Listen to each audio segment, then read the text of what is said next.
Halo, perkenalkan nama aku Rahma Ramadhani dengan NIM A1E116021 dengan MK Manajemen Konseling Sekolah.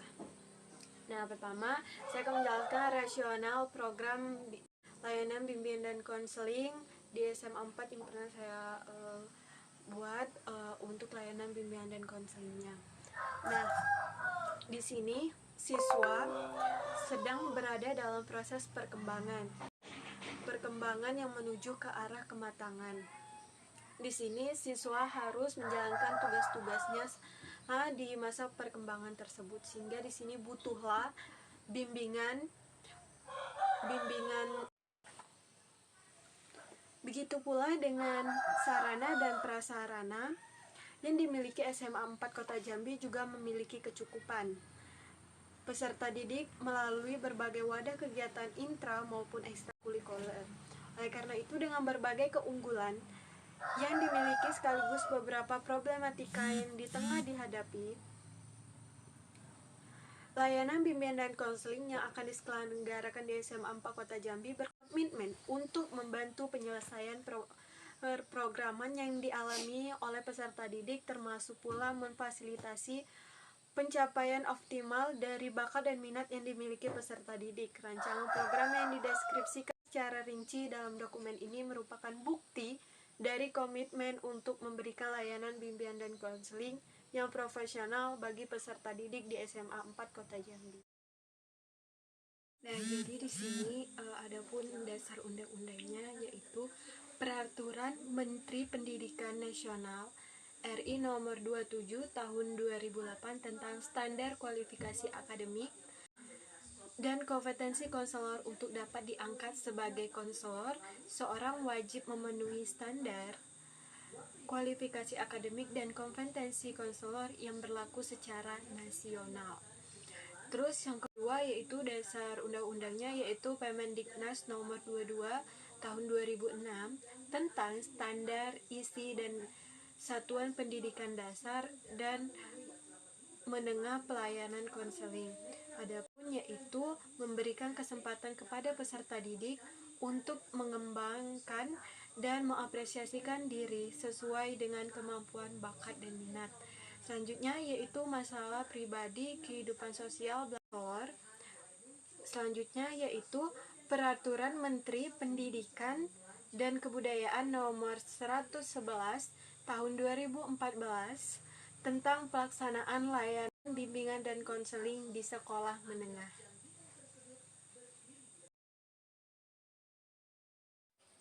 Nah, baiklah, di sini saya akan melanjutkan yaitu penjelasan tentang visi dan misinya.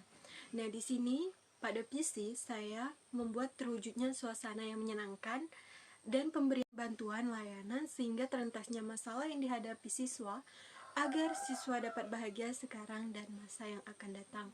Nah, dari visi tersebut saya membuat misi, yaitu yang pertama, mengelola bimbingan dan konseling berdasarkan kaidah akademis dan etika profesional. Nah, di sini mengelola BK berdasarkan kaidah itu sudah menjadi suatu kewajiban. Nah, yang kedua yaitu memfasilitasi pengembangan peserta didik dalam lingkungan sekolah, keluarga, dan masa depan. Nah, di sini yaitu memfasilitasi. Nah, seperti misalnya peserta didik ada masalah dan kita memfasilitasi seperti misalnya masa depan. Nah, di sini kita seperti kayak menentukan jurusan, kita membuat layanan tentang itu. Dan yang selanjutnya yaitu memberikan layanan dasar, perencanaan individu, layanan responsif, dan dukungan sistem yang bias mengentaskan masalah yang dihadapi peserta didik.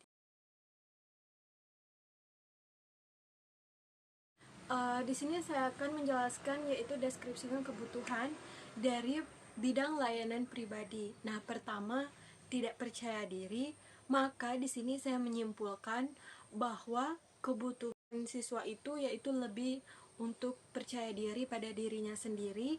Yang kedua yaitu siswa merendahkan dirinya sendiri. Nah, di sini saya simpulkan bahwa siswa lebih harus mengapresiasi dirinya sendiri sehingga ia tidak merendahkan dirinya. Nah, yaitu yang kedua yaitu bidang layanan sosial, di mana permasalahannya yaitu interaksi sesama jenis terkadang tidak sesuai etika atau norma yang berlaku. Nah, dapat disimpulkan bahwa kebutuhannya yaitu menjaga perilaku sesuai etika kepada sesama atau lawan jenis. Nah, di sini kita perlu memperhatikan bagaimana sikap siswa terhadap sesama jenis ataupun lawan jenis. Nah, yang kedua yaitu permasalahannya yaitu ada beberapa siswa yang tidak mau bersosialisasi dengan teman sekelasnya. Nah, di sini saya simpulkan bahwa siswa itu lebih harus diakrabkan lagi baik dengan sesama kelas ataupun dengan kelas-kelas lainnya. Permasalahan yang ketiga yaitu siswa terkadang emosian. Nah, di sini dapat saya simpulkan bahwa kebutuhan siswa itu yaitu mengontrol emosi mereka, di mana mereka harus memilah-milah yang mana harus emosi, yang mana tidak. Tapi juga harus menjaga emosi itu sendiri, jangan terlalu meledak ataupun apa. Di sini sangat-sangat penting untuk mengontrol emosi itu sendiri. Nah, yang ketiga yaitu pada bidang layanan belajar. Nah, pertama permasalahannya yaitu keterampilan belajar yang tidak efektif. Nah, jadi simpulan di sini berarti siswa membutuhkan dan harus membiasakan dari belajar yang lebih efektif.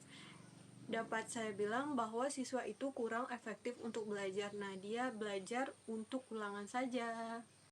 Permasalahan yang kedua yaitu siswa belajar ketika ada PR atau mau ulangan saja, kayak sistem kebut semalam, yaitu berarti di sini dapat saya simpulkan bahwa siswa perlu mengatur waktu dan memilah-milah mana yang penting yang harus ia lakukan dan mana yang tidak. Nah, di sini sangat penting kita siswa tersebut untuk mengatur waktunya sendiri sehingga tidak ada yang namanya sistem kebut semalam. Nah, yang permasalahan yang ketiga yaitu tidak fokus pada saat pelajaran. Nah, karena di sini terkadang siswa itu ikut belajar di kelas tapi pikirannya entah kemana. Di sini dapat saya simpulkan bahwa siswa harus membutuhkan fokus pada pembelajaran berlangsung, pada saat pembelajaran berlangsung. Nah, permasalahan selanjutnya yaitu siswa tidak mempunyai motivasi belajar. Nah, sangat penting sekali bahwa motivasi belajar ini sangat berpengaruh dengan hasil belajar kita nantinya. Nah, jadi dapat saya simpulkan bahwa di sini siswa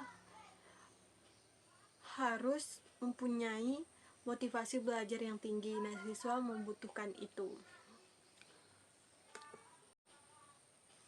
Nah, siswa dengan mempunyai motivasi yang tinggi maka akan berpengaruh juga dengan keberhasilan belajar siswa itu sendiri. Nah, selanjutnya yaitu bidang layanan karir.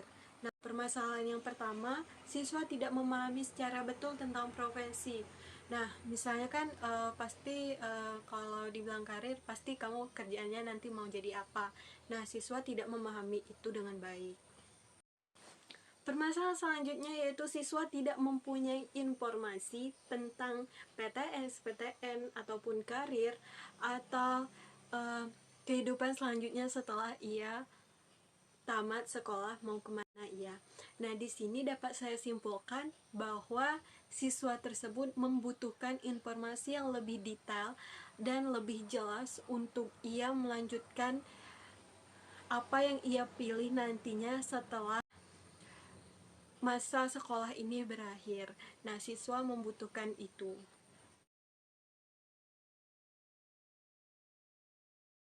Nah, baiklah, saya akan menjelaskan dari tujuannya. Nah, di sini pada bidang layanan pribadi pertama yaitu siswa tidak percaya diri. Nah, di sini pentinglah tujuannya yaitu siswa memiliki kemampuan memahami potensi dirinya sendiri sehingga siswa itu lebih percaya diri dengan dirinya sendiri. Nah, yang kedua yaitu siswa merendahkan dirinya sendiri. Nah, di sini mempunyai tujuan bahwa siswa lebih mengapresiasikan dirinya, bahwa di sini ketika siswa itu mengapresiasikan dirinya, maka tidak ada lagi kata merendahkan diri sendiri, karena ia telah menemukan dan mengapresiasikan dirinya sendiri. Nah, pada bidang layanan sosial, di mana siswa itu interaksi sama jenis terkadang tidak sesuai norma. Nah, di sini tujuannya yaitu siswa mampu berinteraksi dengan sesama jenis maupun lawan jenis sesuai dengan etika dan norma-norma yang berlaku. Nah, permasalahan kedua yaitu ada beberapa siswa yang tidak mau bersosialisasi dengan teman sekelasnya. Nah, di sini dapat disimpulkan bahwa tujuan membuatnya yaitu siswa dapat mengakrabkan diri dengan sesama jenis maupun lawan jenis. Nah, selanjutnya yaitu permasalahan yang selanjutnya yaitu siswa terkadang emosian, bahwa di sini tujuan dari pembuatan ini yaitu siswa memiliki kemampuan mengelola emosi dengan baik. Selanjutnya pada bidang layanan belajar, di mana siswa tidak mempunyai keterampilan belajar. Nah, di sini peserta didik menguasai keterampilan belajar yang lebih efektif, sehingga di sini siswa dapat belajar dengan efektif dan nantinya akan berpengaruh dengan hasil belajar siswa itu sendiri. Nah, kedua pada bidang layanan belajar yaitu siswa belajar ketika ada PR atau mau ulangan. Nah, di sini yaitu tujuannya yaitu siswa dapat mengatur waktu.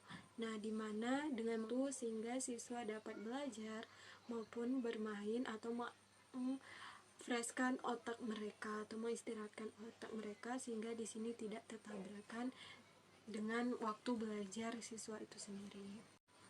Selanjutnya yaitu siswa tidak fokus pada saat belajar. Nah, dengan adanya tujuan dari bidang layanan belajar yaitu siswa memiliki fokus pada saat pelajaran. Selanjutnya permasalahannya yaitu siswa tidak mempunyai motivasi belajar. Di sini dengan adanya bidang layanan belajar, yaitu untuk siswa memiliki motivasi belajar yang tinggi, sehingga nantinya akan berpengaruh dengan hasil belajar siswa itu sendiri. Yang terakhir yaitu pada bidang layanan karir. Nah, di sini permasalahannya yaitu siswa tidak memahami secara betul tentang profesi. Dengan adanya karir, bidang layanan karir, peserta didik itu memiliki pemahaman ragam kegiatan dan pekerjaan di sekitarnya. Nah, selanjutnya siswa tidak mempunyai informasi tentang karir. Nah, dengan adanya layanan ini tujuannya yaitu siswa mempunyai informasi tentang karir dan memilih jalan yang ia ingin. Nah, adapun komponen program yang pertama yaitu pada layanan dasar. Nah, layanan dasar di sini adalah pemberian bantuan kepada semua peserta didik yang berkaitan dengan pengembangan keterampilan, pengetahuan dan sikap dalam bidang pribadi, sosial, belajar maupun karir. Strategi layanan dasar yang dapat dilaksanakan antara lainnya adalah klasikal, kelas besar, kelompok, dan menggunakan media-media tertentu. Nah, komponen program yang kedua yaitu layanan perencanaan individual. Layanan ini di mana perminatan dan perencanaan individual merupakan proses pemberian bantuan kepada semua peserta didik atau konseli dalam membuat dan mengimplementasikan rencana pribadi, sosial, belajar maupun karir. Yang ketiga yaitu adalah layanan responsif. Nah, di mana di sini siswa mempunyai masalah yang harus diselesaikan dengan segera. Nah, di sini kita harus membantu dan memberikan layanan tersebut kepada siswa yang bermasalah tersebut, sehingga masalahnya dapat teratasi. Nah, yaitu selanjutnya dukungan sistem. Nah, merupakan komponen pelayanan dan kegiatan manajemen tata kerja infrastruktur dan pengembangan keprofesionalan guru, bimbingan dan konseling atau konselor secara berkelanjutan dan secara tidak langsung, memberikan bantuan kepada peserta didik atau memfasilitasi kelancaran perkembangan peserta didik itu sendiri.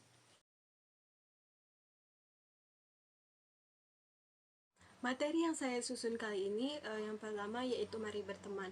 Nah, dari kebutuhan siswa sebelumnya telah dijelaskan tadi bahwa siswa itu membutuhkan dan lebih mengakrabkan diri kepada sesama. Maka di sini dibuatlah materi dengan judul Mari Berteman.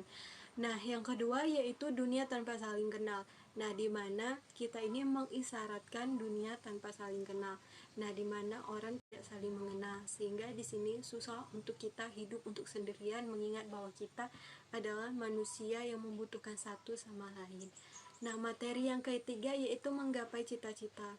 Nah, di sini penting bagi siswa untuk menggapai cita-citanya dan ia harus sadar bahwa apa yang ia inginkan sejak dulu ataupun sekarang yang akan nantinya digapai yang lebih serius nantinya pada siswa itu sendiri. Nah, materi yang ingin saya buat selanjutnya yaitu masa tua yang bahagia. Nah, di sini pentinglah bagi siswa untuk materi ini karena dengan ini bisa meningkatkan motivasi belajar siswa ataupun motivasi untuk menggapai cita-cita siswa itu sendiri. Karena siswa berdasarkan kebutuhan yang telah dijelaskan sebelumnya itu siswa mempunyai motivasi yang rendah, sehingga di sini siswa membutuhkan motivasi yang tinggi. Di sinilah peran kita untuk mendorong atau memberi motivasi kepada siswa itu sendiri agar tujuan yang ia inginkan tercapai.